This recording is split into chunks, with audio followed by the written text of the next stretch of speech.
ஏன் கூப்பிட்ட சொல்லு, எனக்கு அடுத்து நிறைய வேலை இருக்கு.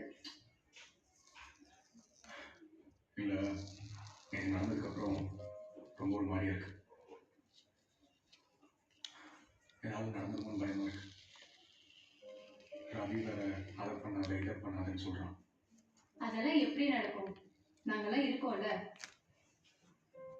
நீ திடீர்னு வந்து பாக்குறப்போ ஒரு மாதிரி புதுசா இருக்கும். பட் போக போக எல்லாமே பழகிடும். நீ இதெல்லாம் நினைச்சு இரிட்டேட் ஆகி உட்காராது. Just go head.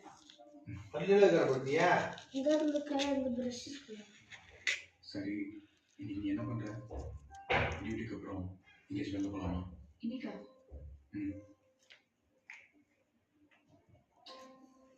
நம்ம பேச வேண்டியது நிறைய இருக்கு. அர்ஜுன், அதை பத்தி இப்போதைக்கு நம்ம எதுவும் பேசிக்க வேண்டாம்.